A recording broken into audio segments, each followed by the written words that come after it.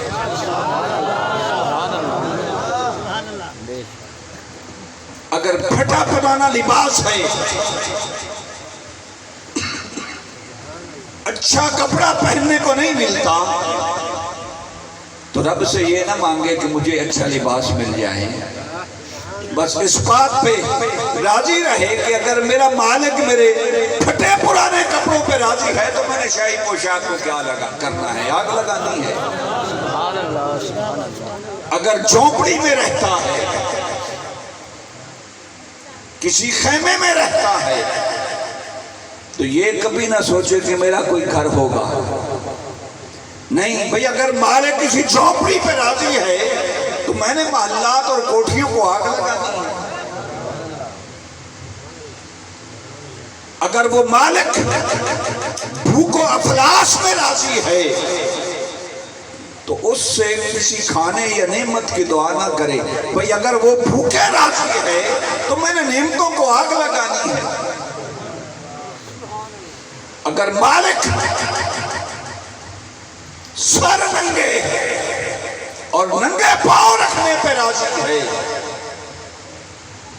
مفلوق الحالی کی یہ کیفیت ہے کہ پاؤں میں پہننے کو جوتا نہیں، سر پہ کرنے کو کپڑا نہیں، تو رب سے یہ نہ کہے کہ مجھے جوتا چاہیے، سر پہ کپڑا چاہیے. نہیں مولا، اگر تو گرمیوں میں مجھے ننگے پاؤں رکھنا چاہتا ہے تو مجھے جوتے کی ضرورت نہیں، اور اگر سردیوں میں مجھے بڑھانا سر رکھنا چاہتا ہے تو مجھے کسی کپڑے کی ضرورت نہیں. غرض مالک جس حال میں راضی رہے اسی حال میں راضی رہے. یہ سونا میرے دکھ وچ راضی، میں سکھ نو چلے پاؤں. صوفیاء کا یہی پیغام ہے کہ اگر وہ دکھ میں راضی ہے، ارے میں نے نعمتوں اور سکھوں کو آگ لگانی ہے، تو صبر اسے کہتے ہیں کہ مالک جس حال میں رکھے بندہ پھر دوسری کو التجا نہ کرے، اسی صبر میں رہے. اس لیے فرمایا ان اللہ مع الصابرین. یہ نمازیں پڑھ کے نعمتیں مانگنے والے بڑے ہوں گے پر کوئی صبر کرنے والا ہوگا. میں عرض کر رہا تھا نماز کا قرآن میں بھی بڑا حکم ہے، احادیث میں بھی بڑا حکم ہے، مگر اللہ فرماتا ہے ہر نماز پڑھنے والے کے ساتھ میں نہیں. ان اللہ مع الصابرین، میں تو بھائی صبر کرنے والے کے ساتھ ہوں. مولا کیسے؟ گویا قرآن یہ پیغام دے رہا ہے کہ کائنات والو، اگر کبھی یہ ماحول بن جائے کہ دونوں طرف کلمہ پڑھنے والے ہوں، دونوں طرف کلمہ پڑھنے والے ہوں، دونوں طرف نمازیں پڑھنے والے ہوں، اور ٹاکرا ہو جائے تو فرمایا پھر یہ نہ تجھے سوچنا پڑے کہ میں نے کس کا ساتھ دینا ہے. دونوں طرف کلمہ پڑھنے والے ہیں، دونوں طرف نمازیں پڑھنے والے ہیں، تو بندے تجھے آگے جبریل نہیں بتائے گا کہ میرا رب کس کے ساتھ ہے. ان اللہ مع الصابرین، وہ نہ کلمہ پڑھنے والوں کے ساتھ ہے نہ نماز پڑھنے والوں کے ساتھ ہے، وہ تو صبر کرنے والوں کے ساتھ ہے. نعرہ تکبیر، نعرہ رسالت، نعرہ تحقیق، نعرہ حیدری، آستانہ علی امانی شریف. فرمایا کبھی اس امت میں وقت آ جائے دونوں طرف کلمہ پڑھنے والے ہوں، دونوں طرف نمازیں پڑھنے والے ہوں.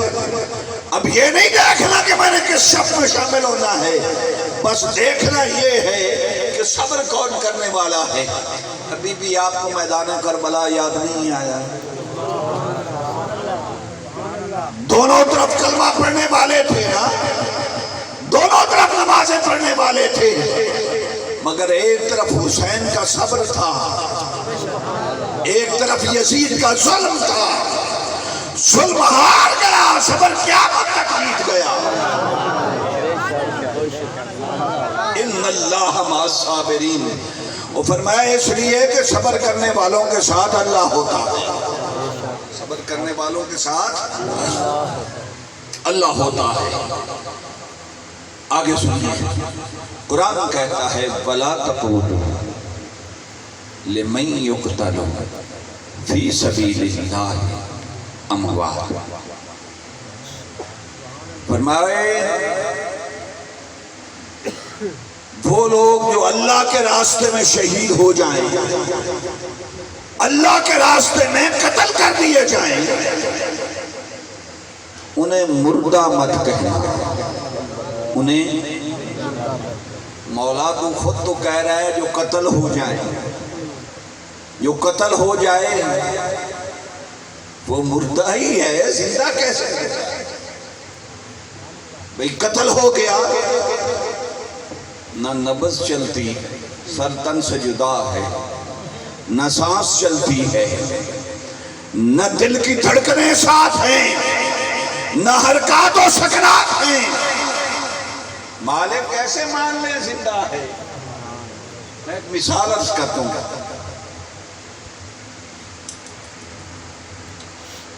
آپ کے پڑوس میں محلے میں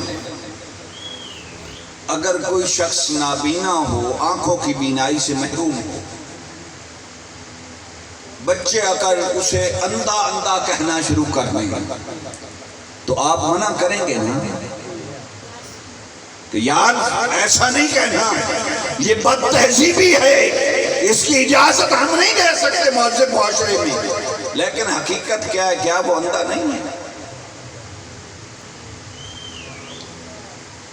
کوئی شخص ہاتھ پاؤں سے معذور ہے اور کوئی اسے لولا کہہ دے، آپ کہنے خبردار، تہذیب کے دائرے سے باہر بات نہیں کرنی، ہمیں اپنی روایات اور تہذیب اجازت نہیں دیتی، خبردار اسے آئندہ لولا کہا تو۔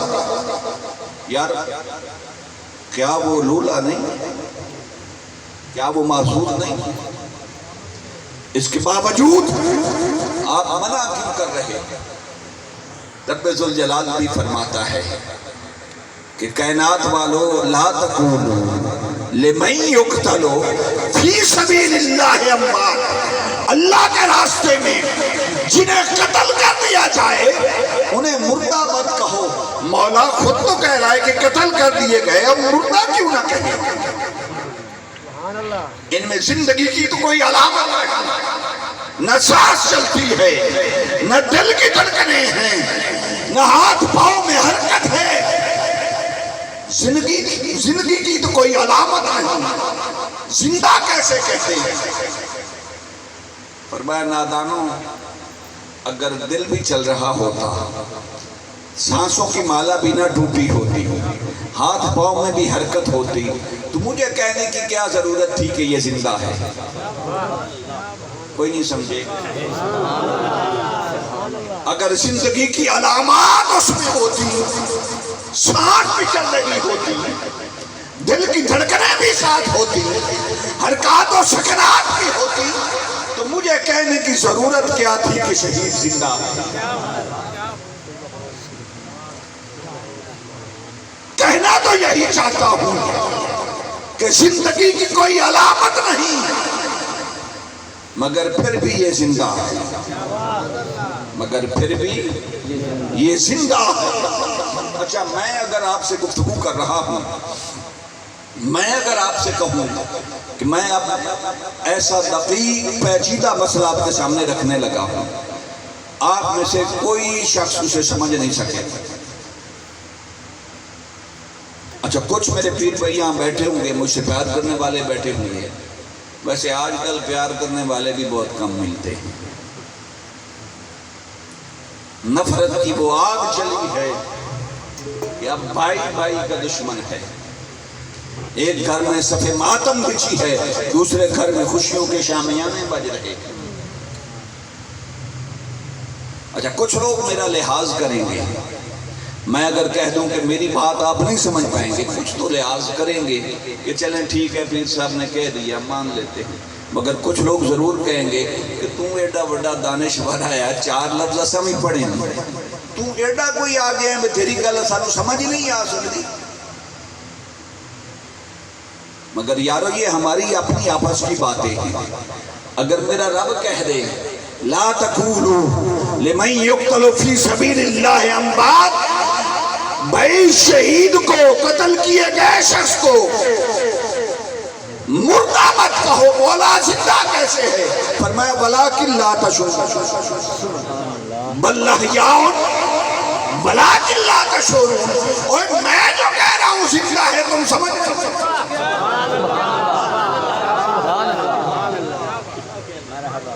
فرمایا میں تمہارا خالق ہو کے جو کہہ رہا ہوں زندہ ہے، ولکن لا تشعرون، تم نہیں سمجھ سکتے۔ تو بات بنتی ہے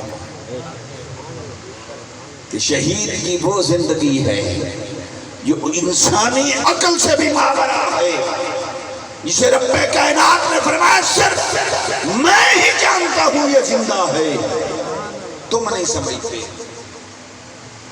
پتہ نہیں کب سے یہ مسئلہ چلا آ رہا تھا اور پھر امت محمدیہ میں بھی چلتا رہا۔ قرآن نازل ہونے کے بعد یہ مسئلہ چلتا رہا، شہید زندہ ہے، شہید زندہ ہے، تم نہیں سمجھ سکتے۔ سارے چپ ہیں ڈرے ہوئے، میرے رب کا جو فرمان ہے اب کیسے نہ کروں، کیسے انکار کروں؟ رب کے فرمان کا انکار کیا تو کافر ہو جاؤں گا۔ قرآن کی دلیل ہے اور قطعی دلیل جو ہے اس کا انکار کیا جائے بندہ کافر ہو جاتا ہے۔ تو کیسے انکار کروں؟ بھائی میرے رب کا فرمان ہے، ڈر لگتا ہے۔ دن گزرتے رہے، ماہ و سال گزرتے رہے، بالآخر 61 ہجری آ گیا، کربلا کا میدان سجا، امام علی مقام امام حسین علیہ السلام، بالآخر آپ کی شہادت ہوئی، سر تن سے جدا ہوا، اور پھر سر اور تن قریب نہیں پڑے، سر اور تن قریب نہیں پڑے، جسم مبارک کو پہلے تیروں اور نیزوں سے چھلنی کیا جاتا ہے، پھر گھوڑوں کی ٹاپوں سے روندا جاتا ہے، سر کو نیزے پہ سوار کیا جاتا ہے۔ میرے امام کا جسم مبارک کربلا میں ہے، سر شام میں ہے۔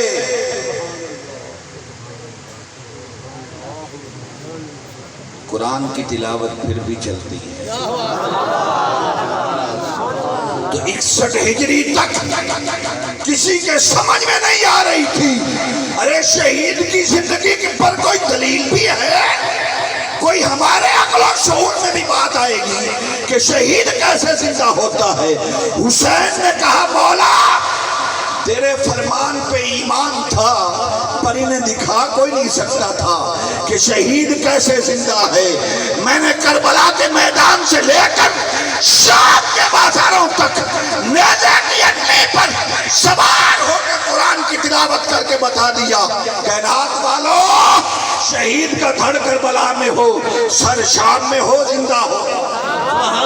نعرہ تکبیر، نعرہ رسالت، نعرہ تحقیق، نعرہ حیدری، شہدائے کربلا، شاہ سوار کربلا، نعرہ حیدری، آستانہ علی امانی شریف۔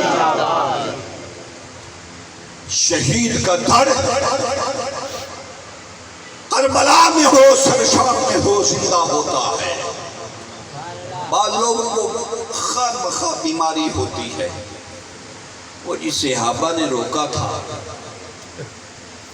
تو امام علی مقام امام حسین علیہ السلام نہ جاتے، نہ شہید ہوتے، وہ یزید کی وکالت کے لیے پتہ نہیں کہاں سے کہاں پہنچ جاتے، نہ جاتے معاذ اللہ نہ شہید ہوتے، نادان۔ یہ صحابہ کی گفتگو بہت بعد کی بات ہے، 60-61 ہجری کی بات ہے۔ میرے نبی نے جب میرے امام کی ولادت ہوئی تھی اس کے ساتھ ہی شہادت کی خبر دے دی تھی۔ چھوڑیں جب ولادت ہوئی تھی امام علی مقام کی تو آقا علیہ الصلوۃ والسلام نے امام علی مقام کی شہادت کی خبر تو اس وقت دے دی تھی کہ میرا یہ نواسہ کربلا کے میدان میں شہید ہوگا۔ پھر صحابہ بھی سنتے رہے، میرا امام بھی بچپن سے سنتا رہا۔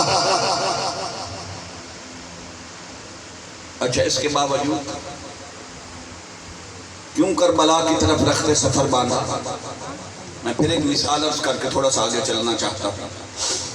آج کل نجومیوں کا دور بڑا ہے، جھنگ شہر میں بھی بہت سارے مل جائیں گے جو آپ کی تقدیر کا فیصلہ کرتے۔ کتاب پہ یہاں ہاتھ رکھنا ہے، آنکھ بند کر کے یہاں انگلی رکھو، میں ابھی تجھے پڑھ کے سناتا ہوں کہ تیرے ساتھ ہوا کیا ہے اور اب تک ہونے والا کیا ہے۔ تجھے فلاں نے طویل ڈالے ہوئے ہیں، فلاں نے تیرے ساتھ یہ کیا ہوا ہے۔ اچھا، کوئی بیچارہ نوجوان سیدھا سادہ میری طرح کوئی اگر کسی نجومی کے پاس چلا جائے، اور وہ چونکہ آپ بہتر جانتے ہیں، یم جنریشن بھی بیٹھی ہے، نوجوان بیٹھے ہیں، آج کل مختلف فیملیز کے میٹرز جو ہیں وہ سیم ہوتے ہیں لڑائیوں کے۔ ہر گھر میں ایک جیسی کوئی یار وہ ساس اور بہو کی لڑائی ہوگی، میاں بیوی کی لڑائی ہوگی، وہ اس طرح کے چھوٹے موٹے میٹرز ہوتے ہیں۔ اب نجومی صاحب کے پاس گیا، اس نے کہا اچھا تیرے ساتھ تیرا باپ بھی ناراض ہو جاتا ہے، اچھا جب تیری ماں تیرے ساتھ راضی ہو تیری بیوی تیرے ساتھ لڑتی ہے، اور جب تیری بیوی تیرے ساتھ راضی ہو تیری ماں تیرے ساتھ ناراض ہو جاتی ہے۔ بھائی بات تو ایسی ہی ہے، یہ تقریباً ہر فیملی میں ایسے ہی میٹرز ہوتے ہیں۔ اب وہ بے وقوف سمجھنا شروع کر دے کہ نہیں حضرت تو بڑے پہنچے ہوئے ہیں، انہوں نے میری ساری ماضی کی داستان ٹھیک سنا دی۔ تو اب پیر صاحب بھی ذرا پکے ہو گئے ہیں کہ اب مرغا پھنسنے والا ہے۔ اب وہ کہتے ہیں کہ میں تجھے جو ہو چکا، اب تیرے مستقبل کے بارے میں نہ تجھے بتا دوں کہ تیرے ساتھ کیا ہونے والا ہے۔ اچھا تیرے اتنے بچے ہوں گے، اچھا کاروبار میں آج کل تیرا مندہ ہے نا، بھائی سب کا مندہ ہے، سب کا نہیں چل رہا۔ اچھا تیرے ساتھ فلاں ہوگا، زندگی میں فلاں ہوگا، اور آخر میں یہ کہے کہ ایک بات ضرور یاد رکھنا، تیری موت پانی میں ڈوب کر مرنے سے ہوگی، تیری موت پانی سے ہوگی، پانی میں ڈوب کے مرے گا۔ اب وہ بیچارہ پریشان گھر آتا ہے، 4 دوست آ جاتے ہیں، کہتے ہیں بھائی وہ ہیڈ تریمو جانا ہے، مچھلی جا کے کھاتے ہیں اور نہائیں گے بھی۔ وہ ہیڈ کے کنارے بیٹھ کے وہ کہے گا نہیں یار میں نہیں آنا چاہتا۔ اچھا اتنا کنجوس ہے یار، پیسے 2-2 ہزار ہی تو ہیں، وہ میں ڈال دیتا ہوں، ساتھ تو چلو، کہے گا پیسے لے لے مجھے نہ لے کے جائیں۔ اب کیوں نہیں جا رہا؟ کہ وہ نجومی صاحب نے کہا ہے کہ پانی کے قریب نہ جانا، بیچارہ اس گھر سے نہانا بھی چھوڑ دے کہ پانی کے قریب نہیں جانا، پانی سے موت واقع ہو جائے گی۔ کیا خیال ہے؟ نجومی کا 14ویں صدی میں تو لوگ اتنا کہنا مان لیتے ہیں۔ حسین پاک نے اپنے نانا کا فرمان نہیں سنا تھا، پھر بھی کربلا کے لیے رکھتے سفر باندھا۔ کیوں باندھا؟ اس لیے کہ مصطفیٰ سے سنا تھا بھائی جو کربلا کو سجائے گا جنت کا سردار وہی بنے گا، جو کربلا کی ریت پر اپنا خون بہائے گا جنت کا سردار وہی بنے گا۔ تو حسین نے جنت کا سردار بھی تو بننا تھا نا۔ اب میرے آقا کے یہ لاڈلے نواز امام حسین علیہ السلام مکہ سے نکلتے ہیں، کربلا کی طرف جا رہے ہیں۔ راستے میں ایک اہل بیت کا عاشق شاعر تھا فرزدق، وہ ملتا ہے، اس سے ملاقات ہوتی ہے۔ تو امام علی مقام نے پوچھا سنا وہ کوفیوں کا کیا حال ہے؟ تو فرزدق بڑا پریشان ہے، عرض کرتا ہے کہ سنا میں تو جب آخری وقت نکلا تو میں نے دیکھا کہ آپ کے بھائی مسلم بن عقیل کا لاشا کوفہ کے بازار کے چوک میں لٹک رہا تھا۔ فرمایا ہیں میرے بھائی مسلم بن عقیل کو انہوں نے شہید کر دیا؟ سونا صرف شہید نہیں کیا بلکہ ان کا لاشا مبارک کوفہ کے بازار میں لٹک رہا تھا۔ میرے امام نے یہ نہیں کہا کہ اب واپس چلتے ہیں، انہوں نے تو بے وفائی کر لی، واپس چلتے ہیں، میرے ساتھ بھی یہی معاملہ ہوگا۔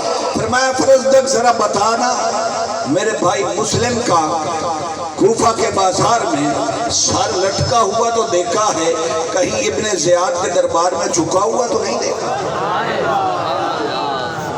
شاید آپ کی عقل سے اوپر سے نکلا گزر گیا ہے، پتہ نہیں آپ کیا سننے والے ہیں اور آپ کے مزاج کیسے ہیں۔ فرمایا مسلم بن عقیل کا سر کوفہ کے بازار میں لٹکا ہوا تو دیکھا ہے، کہیں اس خبیث ابن زیاد کے دربار میں جھکا تو نہیں دیکھا؟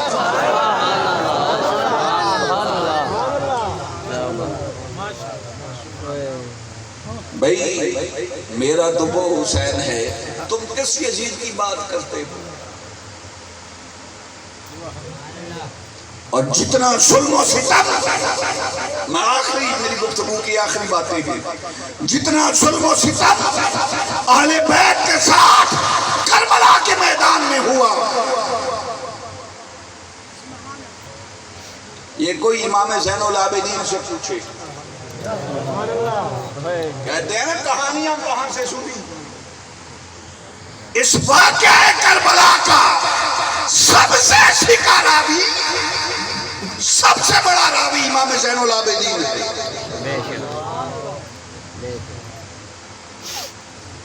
اور امام محمد باقر فرماتے ہیں، آپ کے صاحبزادے، آخری باتیں اب ضائع نہیں کرنی، امام محمد باقر فرماتے ہیں کہ میرے بابا جان حضرت امام زین العابدین اتنا روتے تھے کہ کبھی کبھی آپ کی آنکھوں سے خون ٹپک پڑتا تھا۔ کربلا کے واقعہ کو یاد کر کے اتنا روتے تھے کہ کبھی کبھی آپ کی آنکھوں سے خون کے قطرات ٹپکتے تھے۔ کیا خبر تھی کہ 14ویں صدی میں مولوی حسین ابن علی کی شہادت پہ رونے کو حرام قرار دے؟ لعنت ہے ایسے عقیدے پر۔ اور ذکر حسین پہ رونے والوں کو سنی نہیں کہیں گے، شیعہ کہہ دیں گے۔ لعنت ہے ہزار بار ایسے عقیدے پر۔ نہ ہم کسی ایسے پیر کو مانتے ہیں، نہ کسی ایسے ملا کو مانتے ہیں۔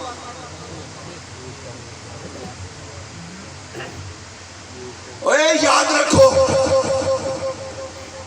اہل بیت کے مقابلے میں جو بھی ہو اہل بیت حق پہ، کوئی سنیت کا ٹھیکیدار نہیں۔ اگر جنگ صفین ہے تو علی حق پہ ہے، اگر واقعہ کربلا ہے تو حسین حق پہ ہے۔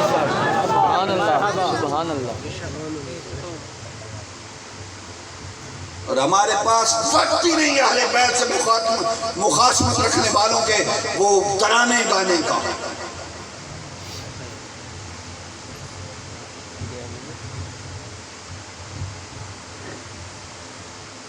یہ کہاں سے سنیت آپ نے لے لی؟ جنگ صفین کو آپ صحابہ کی لڑائی کہہ کر چپکے سے نکل جاتے ہیں تلک کے۔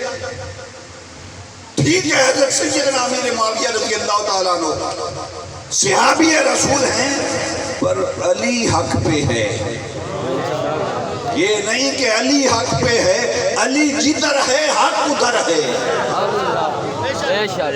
سبحان اللہ۔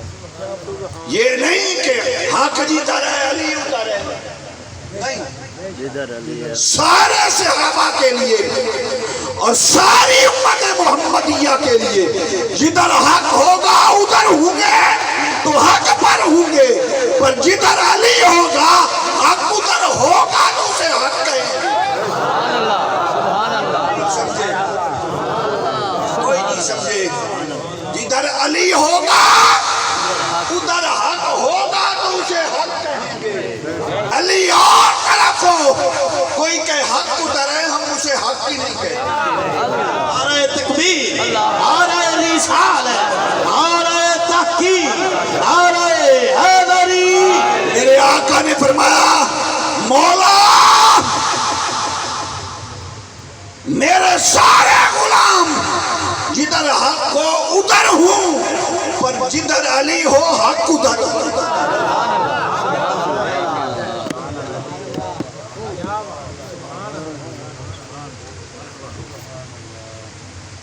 میں عرض کر رہا تھا آپ کی چشمان مبارک سے کبھی کبھی خون ٹپک پڑتا تھا۔ گل سنو آئے امام زین العابدین جب بازار میں نکلتے تھے نا تو کسائی جو گوشت کا کام کرتے تھے امام زین العابدین کو دیکھ کر اپنی چھریاں اور ٹوکے چھپا لیتے تھے۔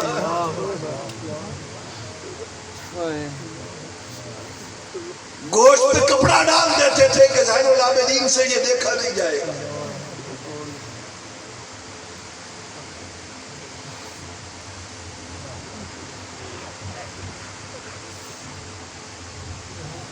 ایک دن امام محمد باقر نے عرض کی، آپ کے صاحبزادے نے عرض کی کہ بابا جان آپ اکثر بیمار رہتے ہیں، آپ کو کبھی مسکراتے نہیں دیکھا، اکثر روتے رہتے ہیں، تو اجازت دیں تو میں کسی طبیب کو بلا کے لاؤں۔ فرمایا بیٹا میں تیرا دل نہیں توڑنا چاہتا، ورنہ کائنات کے کسی طبیب کے پاس زین العابدین کو جو دکھ لگا ہے اس کا علاج نہیں،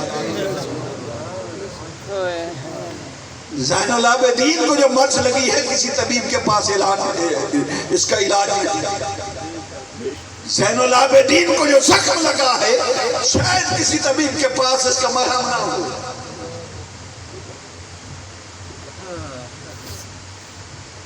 فرمایا بابا جان بتائیں تو صحیح۔ تو امام زین العابدین نے فرمایا گفت زین العابدین غم تازہ کر دئی ہے پسر۔ فرمایا زین العابدین بیٹا تو نے میرے علاج کی بات کر کے میرے زخم پھر تازہ کر دیے ہیں۔ عرض کی بابا جان کیوں؟ فرمایا تو نہ دیدی واقعات کربلا من دیدام۔ فرمایا باقر تو نے کربلا کے واقعات نہیں دیکھے، میں نے دیکھے۔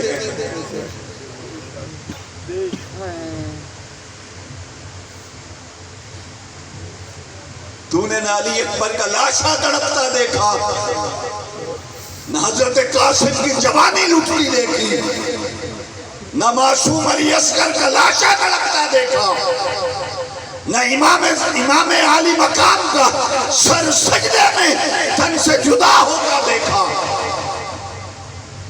امام زین العابدین نے فرمایا داغ ہجراں بر دل من کم ترس یعقوب نیست۔ فرمایا بیٹا زین العابدین کے دل پر جو فراق اور ہجر کا داغ ہے یہ یعقوب علیہ السلام سے کم نہیں ہے۔ کیسے؟ فرمایا او پسر گم کردائی، او پسر گم کردا بود من پدر گم کردام۔ فرمایا پنجابی جاک دیوام، فرمایا محمد باقر امام زین العابدین نے فرمایا یعقوب علیہ السلام پتر کھڑایا سی میں کربلا پیو کھڑا کے آیا۔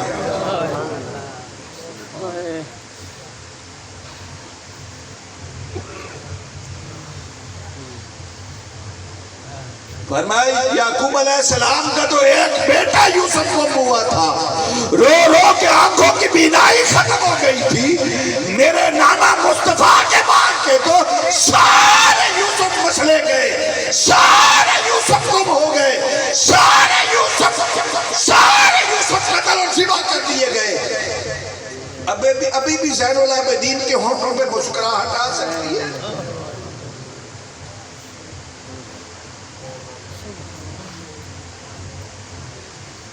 بدبختوں محرم میں شادی کرنا کیسا،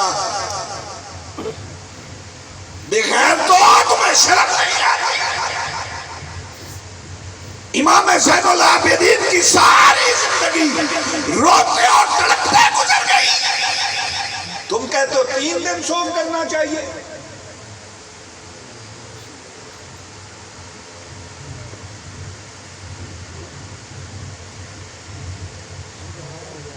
ایک طبیب کو بلا کے لائے امام محمد باقر، بات ختم کرنے لگا، میرا ارادہ اتنی گفتگو کرنے کا نہیں تھا، چلیں بہرحال 2-4 جملے۔ طبیب کو بلا کے لائے امام محمد باقر، امام زین العابدین کو طبیب چیک کرنے آیا ہے، کہتا ہے بخار تو کوئی نہیں، کوئی اور زہری مرض تو نہیں، سارا جسم ٹھیک ہے۔ تو امام زین العابدین نے فرمایا کہ جو مرض مجھے لگی ہے وہ کسی نباز حکیم کو سمجھ نہیں ہے۔ بالآخر حکیم کہنے لگا، طبیب کہنے لگا کہ آپ کو کوئی پریشانی لاحق ہے، پریشانی کیا ہے؟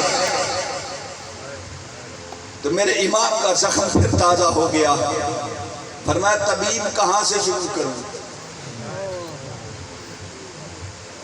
علی اکبر کے جسم کے ٹکڑے ہونے سے شروع کروں،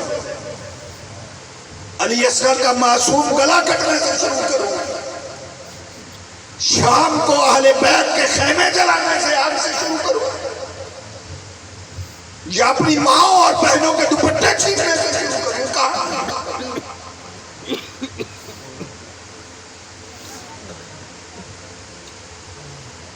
طبیب خاموش ہو گیا، کہنے لگا بس حضرت آپ کو دوائی کی ضرورت نہیں،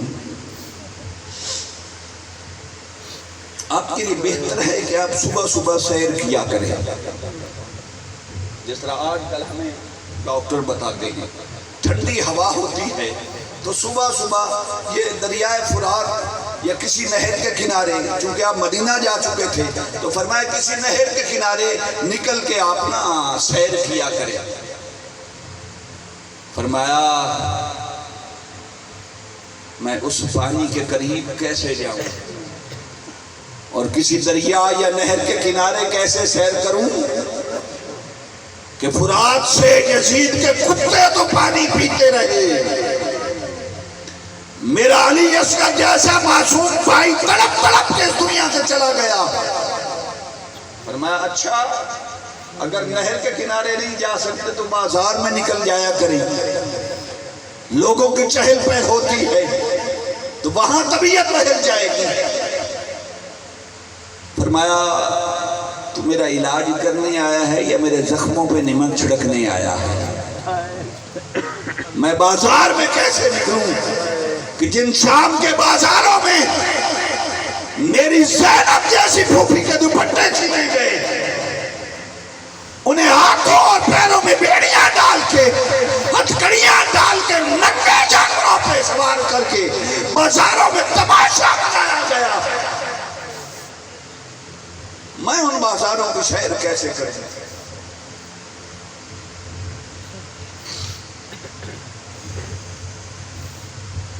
بالآخر طبیب واپس چلے گیا اور امام محمد باقر سے فرمایا انہیں اپنے حال پہ چھوڑ دے۔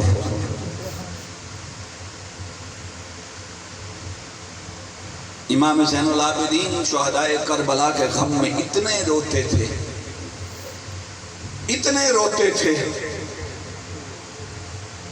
کہ آپ نے اپنا ایک حجرہ بنا لیا تھا اور اس کی چھت پہ بیٹھ کے رات کو روتے تھے۔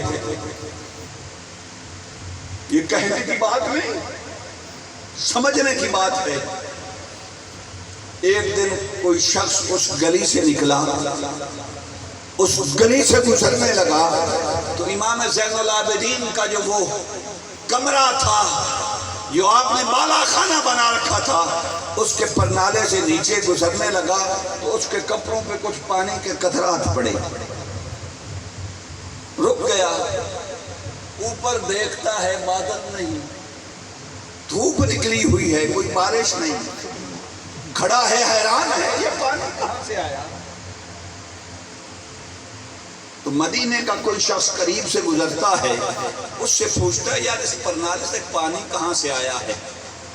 اس نے کہا شاید مدینے کے رہنے والا نہیں، یہ زین العابدین کا بالا خانہ ہے جس پر بیٹھ کر وہ اتنا روتے ہیں کہ گزرنے والے پر ان کے آنسوؤں کے قطرات پڑتے ہیں، اور ذرا پرنالے کے نیچے دیکھنا گھاس اگی ہوئی ہے، یہ میرے امام کے آنسوؤں سے گھاس اگی ہوئی ہے۔ امام زین العابدین اتنا شہدائے کربلا کے غم میں روتے تھے، اور مولوی کہتے ہیں رونا حرام ہے۔ پھر اس شخص نے آخری جملہ ہے، جس شخص کے کپڑوں پہ امام زین العابدین کے وہ 2-4 قطرے آنسوؤں کے پڑے نا، اس شخص نے وہ لباس ساری زندگی نہیں دھلوایا، گھر جا کے لباس اتار کے رکھ دیا اور کہنے لگا جب اس دنیا سے میں جانے لگوں نا تو یہ میرا لباس میرے سینے پہ رکھ کے مجھے ارحم الراحمین کے حوالے کرنا، امام کے آنسو ہیں میری بخشش کے لیے یہی کافی۔ نہ یزید کا وہ ستم رہا، نہ زیاد کی وہ جفا رہی، جو رہا تو نام حسین کا، جسے زندہ رکھتی ہے کربلا، وما علیہ الا البلاغ۔